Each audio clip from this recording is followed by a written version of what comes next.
So ngayon guys, magluto ako ng isda. So ayan, ipreto ko muna siya. Tapos igisa na natin. Lagay na natin yung ating bawang. So dahil yung asawa ko ayaw niya ng maraming sahog.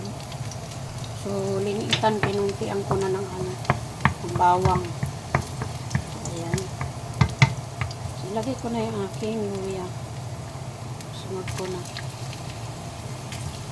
Tingnan nyo lang guys kung anong klaseng luto to. Basta yung asawa ko kumakain ito. So yan, sinunod ko na yung aking bawang. Okay? So lagay ko na yung aking sibuyas. Haluin muna natin. So yan, dahil maano na yung aking sibuyas, lagay ko na yung aking kamatis. Hintay lang natin na ito na yung kamatis natin. Hintayin lang natin guys malata yung ating kamatis para medyo magandang kulay ang sabaw.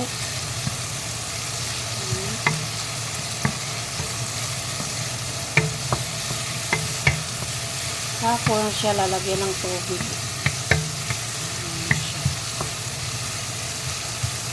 Ay medyo ano na yung aking kamatis. Ilagay ko na yung aking tubig. Ilagyan ko na siya ng konting tubig. Saka natin pakuluin muna. Ilagyan ko muna siya ng aming pampalasa. Siyempre gastromat. Ayan. Mga ano yan siya, ricado. Tapos may asin na siya. Hintayin lang natin na kumulo. So ayan, dahil kumukulo na siya guys, titikman ko na muna yung sabaw.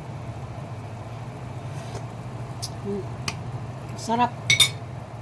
So ngayon, dahil kumukulo na, so ilagay ko na yung aking isda. So ayan, hulog ko na yung aking isda. Para siya maano yung lasa. Ayan. Sinulog ko na yung aking isda. Sintayin lang natin ulit na kumulo siya. Sinsya na kayo kasi ako lang nag-video. So malikot. Sinsya na kayo dyan. Okay. Alam mo naman yung solo flight. So, ayan, pakuluin lang muna siya natin. Tayo lang natin kumulo. Tapos, mayroon siyang patatas. Yan ang kapares niya sa kanyang hapunan. So, hintayin natin kumulo. Kumukulo na pala. So, hintayin lang natin na umano yung mga sahog.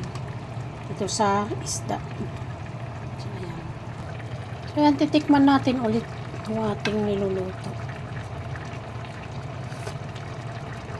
Sarap. So ngayon guys, ihulog ko na yung aking egg. So ayan. Paikot natin siya. So ayan. So inulugan ko siya ng isang itlog. Dahil ganito lang ang alam kong napagluto. Hindi ko alam kung anong klaseng isda to yung tawag sa atin. Parang pulang isda. So, ito na guys yung aking finished product. Ayan. Hayaan ko na lang yan siyang ganyan. Ayan.